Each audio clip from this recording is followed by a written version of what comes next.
நாம் நித்தம் புரிய வேண்டிய நத்தவம் என்ன? இந்த தலைப்பு தந்ததை பற்றி சில வார்த்தைகள் சொல்ல வேண்டும்.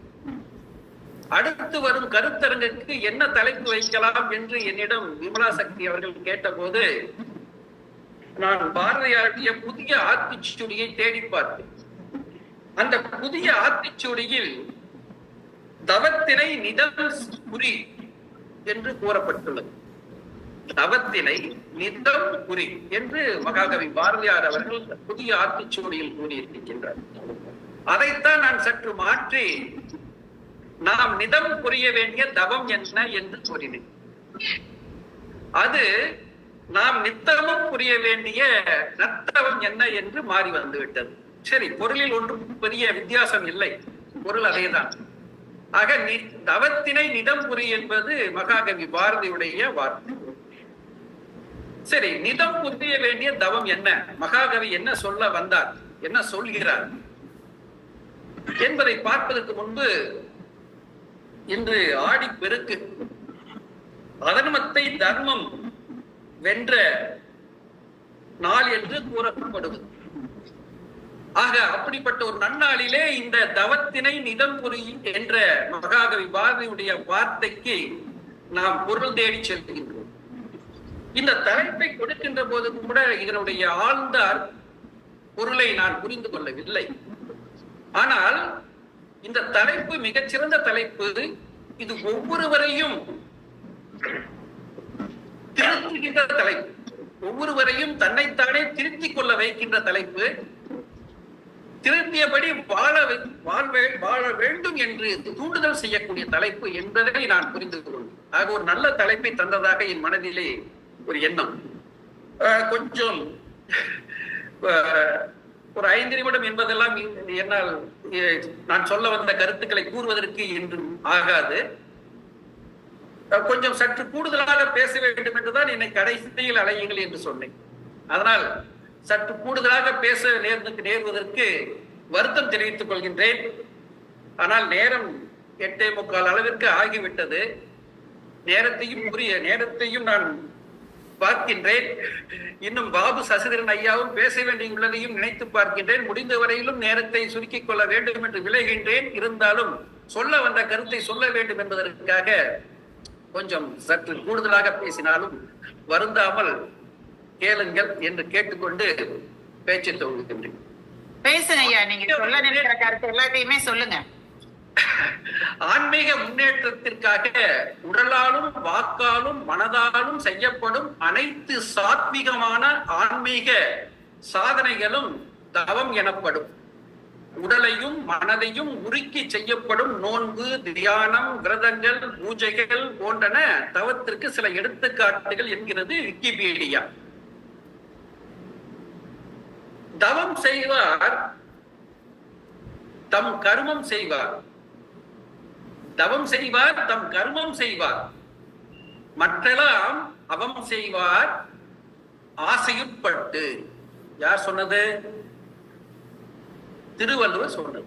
தவம் செய்வார் என்பவரெல்லாம் கர்மம் செய்வார், மற்றவர்கள்லாம் அவம் செய்வார் என்று திருவள்ளுவர் கூறுகின்றார். அவம் என்றால் தவத்துக்கு மாற்றானது அவம்.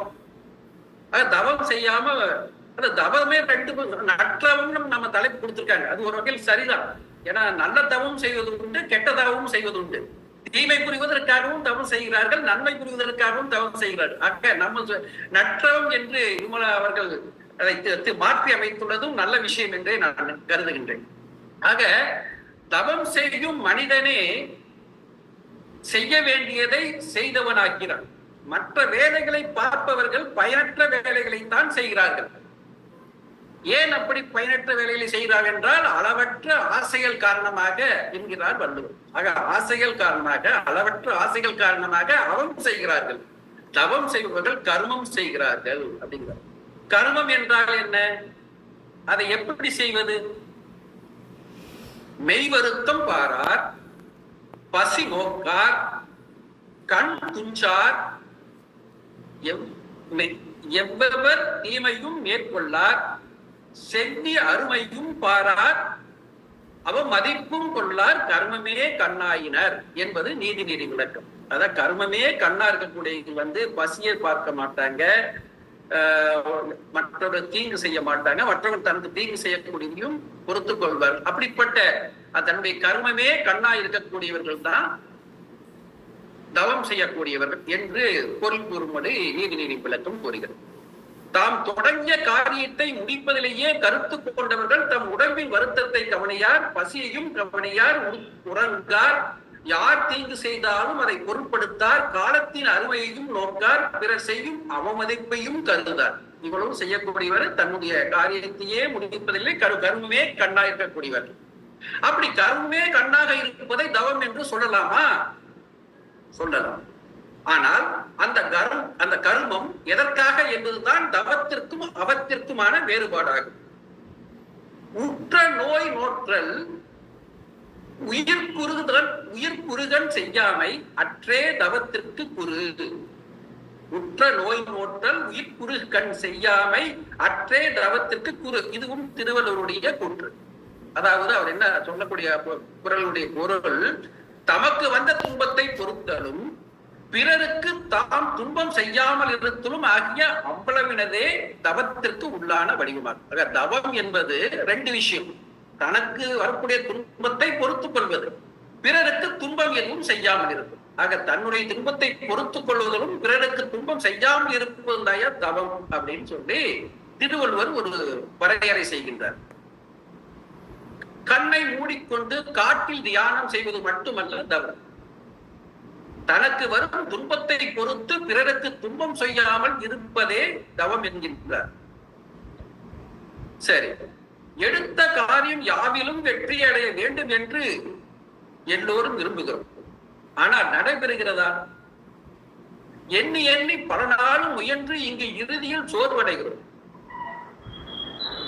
எய்த விரும்பியதை எய்த பாரதி காட்டும் வழி ஒன்று இருக்கிறது. மகாகவி பாரதி காட்டும் வழி என்ன? செய்க தவம், செய்க தவம். நெஞ்சே, தவம் செய்தால் எய்த விரும்பியதை எய்தலாம். என்ன செய்ய, என்ன அடையணும் நினைக்கிறையோ அதை அடையலாம். கானகம் சென்று கனி கிழங்குகளை புசித்து நீரிடையேயும் நெருப்பிடையேயும் ஒற்றை காலிலே நின்று இரவு பகல் விடாது இறைவன் பெயரை உச்சரிக்க வேண்டுமா?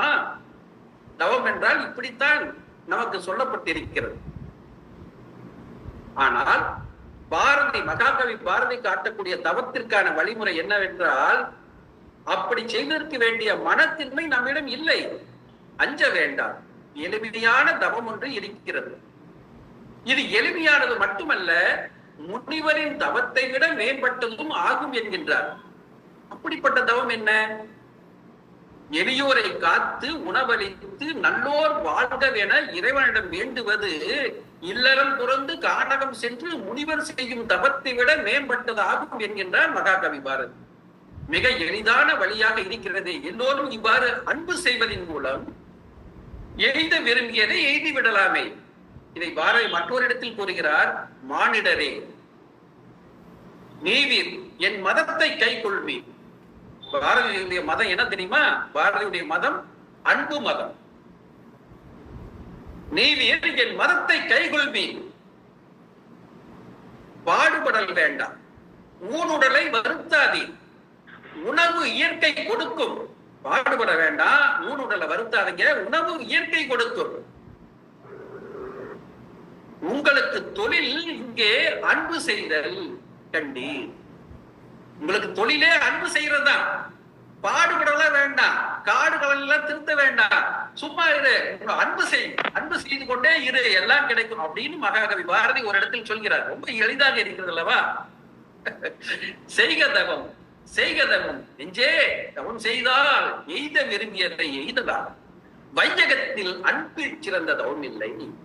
வையகத்தில் அன்பில் சிறந்த தவம் இல்லை. அன்புடையார் இன்புற்று வாழ்தல் இனிது என்கின்றார். அன்பு செய்து கொண்டிருந்தால் போதும். உழ வேண்டாம், விதை போட வேண்டாம், எல்லா பயிர் வகைகளும் செழித்து ஓங்கும். இயேசுநாதர் கூட வேதத்துல சொல்றாங்க,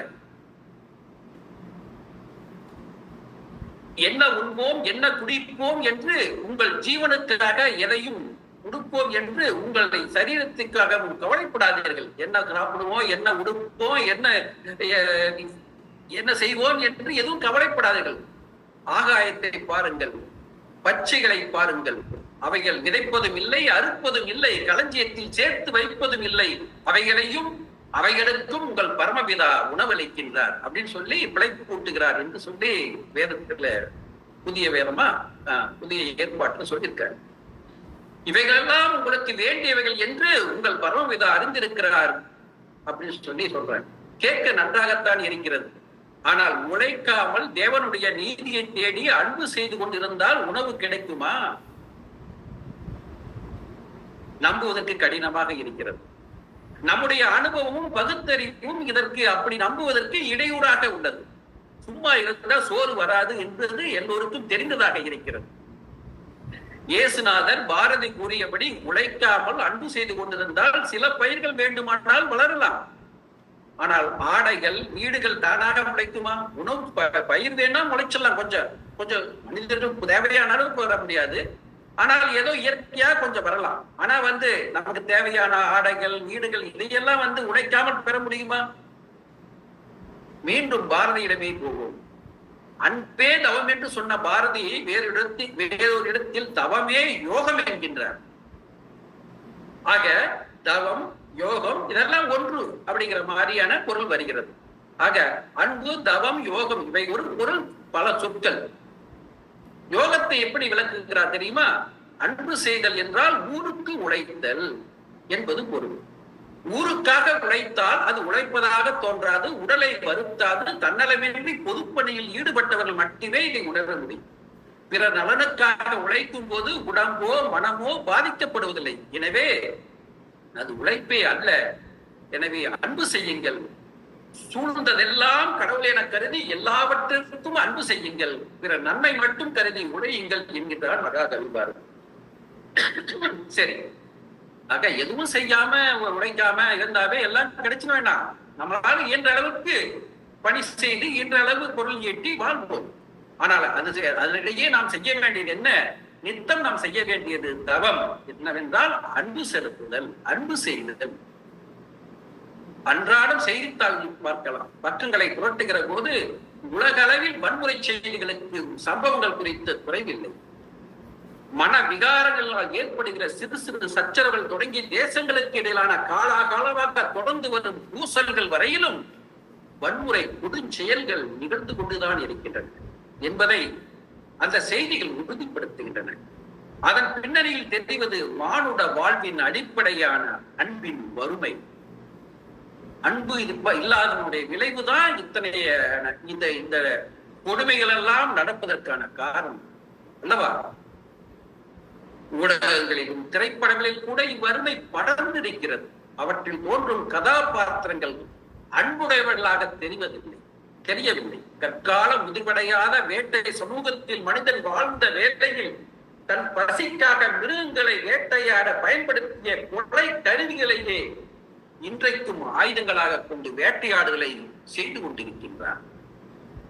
கண்ணுக்கு கண், பல்லுக்கு பல், தலைக்கு தலை, உயிருக்கு உயிர் என்று தொடர்ந்து பழிக்கு பழி என்னும் படு பாதகத்தில் இருந்து விலகி தன்னை ஹிம்சித்த எதிரிடம் பேரன்பு காட்டுவதும் அவர்களுக்கு அன்பு செய்வதும் தான் எப்போதும் நன்மை, மானுட நேயத்தின் வெளிப்பாடு என்று ஆதி மனிதன் உணர்ந்து கொண்டார்.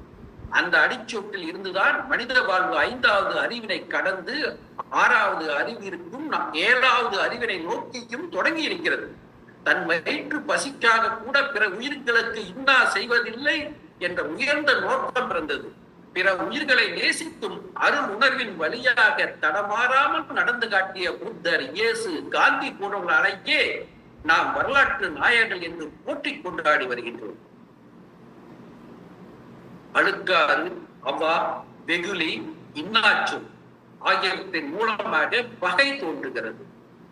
இந்த பகை மேலும் மேலும் வளர்ந்து கொலை போன்ற குறும்பாதக செயல்களுக்கு வழிவகுத்து விடுகிறது. மனித மனத்தில் ஏற்படக்கூடிய இந்த இழை குணங்களை நீக்குவதை அறமென்று அடிப்படையில் இருந்து கற்றுத்தருகிறார் திருவள்ளுவர். அன்பில் இருந்துதானே அந்த அறம் தோன்றுகிறது. 1000 பேரை கொன்று குவித்து தன்னுடைய திறனை வெளிப்படுத்துவதா வீரம்? தன்னுள் தோன்றுகின்ற எதிர் குணங்களை வென்று காட்டுவதுதான் உண்மையான வீரம். அன்பிலிருந்து விலகுகிற சுயநலமே பகைக்கு வித்திடுகிறது, எல்லா குற்ற செயல்களையும் தூண்டுகிறது. ஆனால் அன்பை தழுவிய அறம் உலக புதுமைக்கே வழியாகிறது. அதனால்தான் அன்பிலார் எல்லாம் தமக்குரியர் என்றும், அன்புடையார் தம்முடையர் என்பினையும் கூட பிறருக்கு உரியதாக செய்து விடுவார் என்றும் அன்பின் உலகளாவிய பெருமையை காட்டுகிறார் திருவள்ளுவர். அறத்திற்கே அன்பு சாரும் என்ப அறியா, மரத்திற்கும் அகுதே துணை என்கிறார் திருவள்ளுவர். ஆக அறத்திற்கு அன்பு துணை என்கின்றார். அதே போல இன்னொரு குறளில் என்பில் அதனை வெயில் போல காயுமே, அன்பில் அதனை அறம் என்கின்றார் திருவள்ளுவர். ஆக அறத்திற்கும் அன்பிற்கும் ஏதோ ஒரு தொடர்பு உள்ளது என்பதை மேற்படி 2 பொருள்களிலுமே திருவள்ளுவர் அவர்கள் எடுத்து காட்டுகின்றார். ஆக அன்பு என்பது என்ன, அறம் என்பது என்ன, 2க்கும் உள்ள தொடர்பு என்ன? சிலரிடம் அன்பு காட்டுவது அன்பு, காதல், பாசம், நட்பு, விசுவாசம் போன்றவை எல்லாம் சிலரிடம் காட்டக்கூடிய அன்பு. மனித நேயம் என்பது எல்லோரிடமும் காட்டும் அன்பாகும். முன்னது சிற்றன்பு, பின்னது பேரன்பு. நான் அன்பு காட்ட வேண்டும் என்று பேசிக் கொண்டிருப்பது எல்லோரிடமும் அன்பு காட்டக்கூடிய பேரன்பாகும். அதை மனித நேயம் என்கிறார்கள், மானுட ராகம் என்கிறார்கள், இறை நிலை என்கிறார்கள். இப்போது நான் ஒன்று கேட்கின்றேன், உங்களால் பதில் சொல்ல முடியுமா என்று பாருங்கள். அன்பு என்றால் என்ன? சரி, நீங்கள் சொல்லுங்க, யோசித்துக் கொண்டே இருங்கள். ஒரு பாடல் இருக்கிறது, அன்பு என்றால் என்ன என்பதற்கு சில வரையறைகளை சொல்லி ஒரு பாடல் வருகிறது. அதை சுருக்கமாக சொல்லலாம். அதை பாடல் சில வரிகள்: தீங்கு நினையா மனமே அன்பு, தீயது சொல்லா சொல்லே அன்பு, தீமை செய்யா செயலே அன்பு, உதவ நினைக்கும் மனமே அன்பு, ஆறுதல் தரும் வார்த்தை அன்பு, அன்பின் வடிவே ஆண்டவன் அதற்கே தினமும் வேண்டும் அப்படின்னு அந்த பாடல் வருது. தீமை செய்யா மனம் அன்பு, தீயது நினையா மனம் அன்பு, தீயது சொல்லா சொல்லன்பு அப்படின்னு சொல்லி வரிசையா உதவ நினைப்பது, சேவை செய்வதெல்லாம் சொல்லும். சரி சரி சரி, அன்பு அன்புன்னு இவ்வளவு சொல்லியாச்சு. எல்லா நேரமும் எல்லாரிடமும் அன்பு செலுத்த முடியுமா? அப்படி வாழ்வது சாத்தியமா? யோசிச்சு பார்ப்போம். அவர் சொல்லிட்டாரு, நித்தம் தவத்தினை புரி என்று சொல்லிவிட்டார். கொஞ்ச நேரம் கூட விட்டுடக்கூடாது. எல்லா நேரத்திலும் நித்தமும் தவம் புரிங்க. அந்த தவம் என்ன? அவர் சொன்ன தவம் அன்பிற்கு சிறந்த தவம் இல்லை. ஆக அன்பு செய்யுங்கள் என்பதுதான் அவர் சொல்லக்கூடிய தவம். ஆக அந்த தவத்தை நாம் எல்லா நேரமும் எல்லோரிடமும் செய்ய முடியுமா? அந்த அன்பு என்பது சற்றன் வல்ல பேரன்பு, மனித நேயம், எல்லோரையும் நேசிக்கும் அன்பு.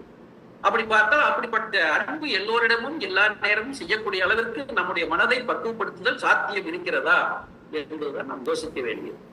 சரி, இன்னைக்கு அன்போடு எல்லோரிடமும் அன்பு செலுத்துவதற்கு, எப்போதும் அன்பாக இருப்பதற்கு நிறைய பயிற்சிகள் இருக்கின்றன. மனவளக்கலை இருக்கிறது. அந்த மனவளக்கலையிலே அகத்தாய்வு பயிற்சி என்று சொல்கிறார்கள். அந்த அகத்தாய்வு பயிற்சியில் பல எண்ணங்களை ஆராய சொல்கிறார்கள், சினம் தவிர்க்க சொல்கிறார்கள், ஆசையை நீக்க சொல்கிறார்கள், கவலைகளை போக்க சொல்கிறார்கள், அதே போல நீ யார் என்று சிந்திக்க சொல்கிறார்கள். இதையெல்லாம் நீங்கள் அகத்தாய்வு செய்கின்ற போது நிச்சயமாக மனதில் பல எண் குணம், அதாவது நம்மிடையே உள்ள 8 தீய குணங்கள் மாறும் என்று சொல்கிறார்கள். அதை கடைபிடிக்கக்கூடியவர்களும் அதை உணர்ந்திருக்கிறார்கள். அதை கடைபிடித்து அதை அதுபோல் செய்து காட்டிக் கொண்டிருக்கிறார்கள். ஆக அப்படிப்பட்ட மனவளக்கலை இருக்கிறது. இன்னைக்கு நிறைய புதுசா மைண்ட்ஃபுல்னஸ் வருது, ஹார்ட்ஃபுல்னஸ் சொல்றாங்க, மெய்யுணர்வு பயிற்சிங்கிறாங்க, ஆர்ட் ஆஃப் லிவிங்கிறாங்க. இப்படிப்பட்ட பயிற்சிகள் எல்லாம் இருக்கிறது. தவத்தினை சொல்லிக் கொடுக்க, அன்பு வழி தவத்தினை சொல்லிக் கொடுக்க இப்ப நிறைய பயிற்சிகள் இருக்கின்றன. அவற்றில் எதையாவது நாம் தொடர்ந்து பின்பற்றலாம். அதன் மூலமாக எப்போதும் மனதை அன்புடையதாக அமைதியுடையதாக மாற்றிக் கொள்ளலாம்.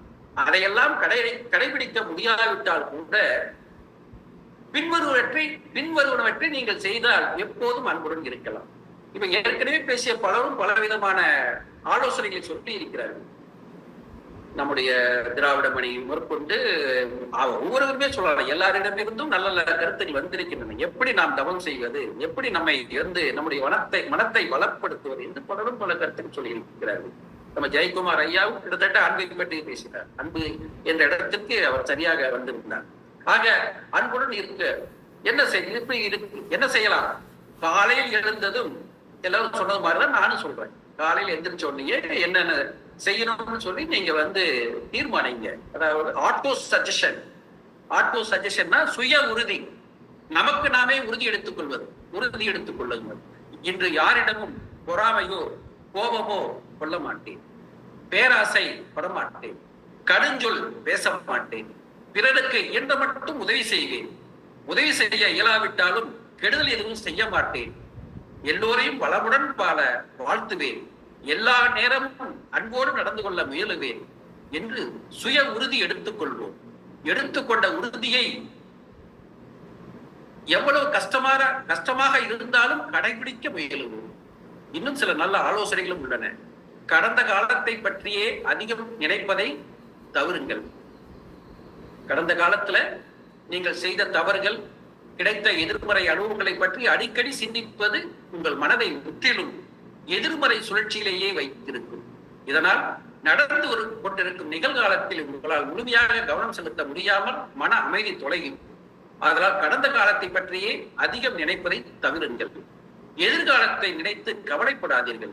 எதிர்காலத்தில் என்ன நடக்கும், என்ன செய்ய போகிறோம், நம் நிலை என்ன என்பதை பற்றியெல்லாம் நினைத்து தொடர்ந்து கவலைப்படுவது கவலையை அதிகரித்து ஒரு கட்டத்தில் மன அழுத்தத்தை ஏற்படுத்தி உங்கள் மன அமைதியை சீர்குலைத்து விடும். அதனால எதிர்காலத்தை பற்றியும் அதிகம் கவலைப்படாதீர்கள். முடிவே இல்லாமல் ஒரு விடயத்தை அதிகமாக சிந்திக்காதீர்கள். ஒரு சூழல் குறித்து அதிகமாக பகுப்பாய்வு செய்வது, எப்போது பார்த்தாலும் சிந்தித்துக் கொண்டே இருப்பது, நடந்து முடிந்த ஒரு சம்பவத்தையோ அல்லது கற்பனை காட்சியோ மீண்டும் மீண்டும் மனதில் அசை போட்டுக் கொண்டே இருப்பது ஒரு கட்டத்தில் மன சோர்வை ஏற்படுத்தி இறுதியாக மன அமைதியின்மைக்கு வழிவகுத்துவிடும். அதனால் முடிவே இல்லாமல் ஒரு விடயத்தை அதிகமாக சிந்திக்காதீர்கள். அது ஒரு வகையில் எதிர்மறை எண்ணத்தை உருவாகும். பிறர் மீதான வெறுப்பை தவிர்த்திடுங்கள்.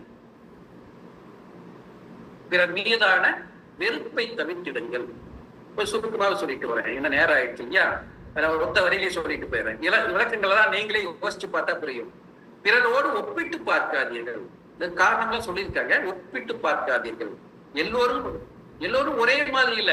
பிறப்பு, வளர்ப்பு, அனுபவங்கள் எல்லாம் வேறு வேறா இருக்கு. அப்போ நம்ம ஏன் அடுத்தவரோட ஒப்பிட்டு பார்க்கணும்? நம்ம ஒவ்வொருவரும் ஒவ்வொரு விதமானவர்கள். ஆக அடுத்தவரோடு ஒப்பிட்டு பார்க்காதீர்கள். பிறரின் கருத்தை அதிகம் எதிர்பார்க்காதீர்கள். நான் ஒன்று செஞ்சா அந்த செயலுக்கு பாராட்டணும் எல்லாரும் அப்படி சொல்லி நிறைய எதிர்பார்க்காதீங்க. ஏதோ ஒரு சிலர் நமக்கு வழக்கமா இருக்கக்கூடியவங்க, நமக்கு நண்பர்களாக இருக்கக்கூடியவங்க, அன்பர்களாக இருக்கக்கூடியவங்க நம்ம கருத்தை, நம்முடைய செயலை பாராட்டுவார்கள். எல்லாரும் பாராட்டு சொல்லி அதையே பெரிதாக எதிர்பார்த்து கொண்டிருக்காதீர்கள். ஆக பிறரின் கருத்தை அதிகம் எதிர்பார்க்காதீர்கள். அது சுய விமர்சனம் செய்து கொள்ளாதீர்கள். உங்களை பற்றி குறைவா நான் அப்படி சொல்லி நான் ரொம்ப குறைவான, எனக்கு ஒண்ணுமே இல்லை, நான் நத்திங், ஐ ஆம் நத்திங் தான் எல்லாருமே எல்லாரும் வரும். அதனால அதையே சொல்லிட்டு இருக்க வேண்டியது. அப்படி நம்மளை பற்றி குறைவாக பேசிக் கொண்டு இருக்க வேண்டாம். சுய விமர்சனம், நம்மை பற்றி தாழ்வுணர்வை கொள்ள வேண்டாம். எவரையும் உயர்ந்தவர் என்றோ தாழ்ந்தவர் என்றோ எண்ணாமல் அனைவரையும் சமமாக மதியுங்கள். யாரு பெரிய ஆளுன்னு சொல்லிட்டு அவருக்கு ரொம்ப விழுந்து எல்லாம் செய்யறதையோ அல்லது தாழ்ந்தவன் சொல்லி அவர்களை ரொம்ப ஏசிக்கிட்டு இருக்கிறதோ அவசியம் இல்லை. எல்லாத்தையும் சமமா மதியுங்கள். பிறரை குறை சொல்வதையே வழக்கமாக, சிலருக்கு இதுவே வழக்கமா போயிடும். குறை சொல்லிட்டே இருப்பாங்க. பார்த்தாலும் அடுத்தவரை பற்றி குறை சொல்வதே வழக்கமா இருக்கும். அதுவே அவருடைய வாழ்க்கையாயிரும். ஆக அப்படி குறை சொல்வதையே வழக்கமாக்கி கொள்றாரு. எப்போ சில விமர்சனம் செய்யலாம். ஒருத்தரை பற்றி அவர் ஒரு தவறு செய்யும் போது அது சொல்றாங்க. நேருக்கு நேரா சொல்லும் போது அவர்கிட்ட இருக்க நல்லதை பாராட்டுங்க. அவருடைய குறையை வந்து அவர்கிட்ட தனியா போய் சொல்லுங்கன்னு சொல்லுவாங்க. அப்படி ஒரு நாகரிகம் சொல்லப்படுகிறது. அப்ப நீங்க குறை சொல்றதையே வழக்கமா கொள்ளாதீர்கள். எப்போதும் தற்புரிமை பேசுவதையே சில பேருக்கு தற்புரிமை பேசுவதே வழக்கமா இருக்கு. எப்ப பார்த்தாலும் தான் என்ன செஞ்சுக்கிட்டு தெரியுமா, பாத்தியா நான் அவரை பார்த்திருக்கேன், இவரை பார்த்திருக்கேன், அவரோட பேசியிருக்கேன், இவரோட பேசியிருக்கேன், நான் எவ்வளவு பெரிய ஆள் தெரியுமா அப்படின்னு பேசிக்கிட்டே இருப்பேன். அதுவும் தேவையில்லாதது. அதே போல எப்போதும் கோபத்தை குறைக்க முயற்சி செய்யுங்கள். கோபத்தை தான் குறைக்கணும். கோபம் தான் வெறுப்பு, கோபம் ரெண்டு அண்ணன் தம்பி. அதனால ரெண்டுமே ஒண்ணு மாத்தி ஒண்ணு வரும். எவரிடமும் கடும் சொல் பேசாது. இது மூணாவது தம்பி.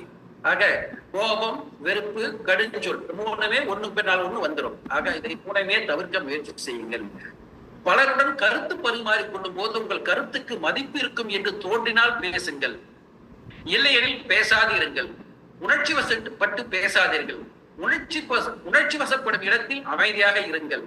அப்போது பேச வேண்டிய நிர்பந்தம் ஏற்பட்டால் உணர்ச்சியை கட்டுப்படுத்திக் கொண்டு உங்கள் கருத்தை தெளிவாக சொல்ல முயலுங்கள். அவ்வாறு தெளிவாக சொல்ல இயலாது என்று தோன்றினால் மனசு சரியில்லை, பிறகு நான் பேசுகிறேன் என்று அப்போது பேசுவதை தவிர்த்து விடுங்கள்.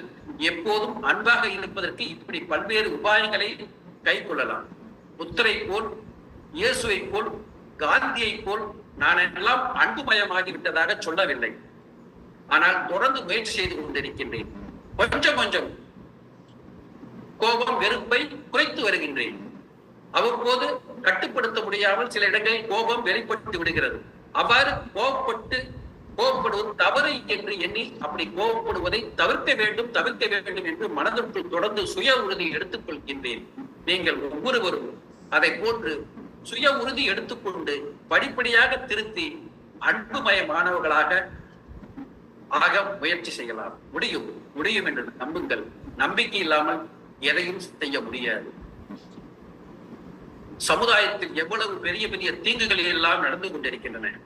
அதையெல்லாம் பார்க்கும் போது, கேட்கும் போது அன்பு என்று பேசுவது பைத்தியக்காரத்தனம் போல் தோன்றுகிறது. உண்மை உலகு எப்படி இருக்கிறது என்று தெரியாமல் கனவு காணும் பைத்தியங்களாக காட்சி தருகிறோமோ என்று தோன்றுகிறது.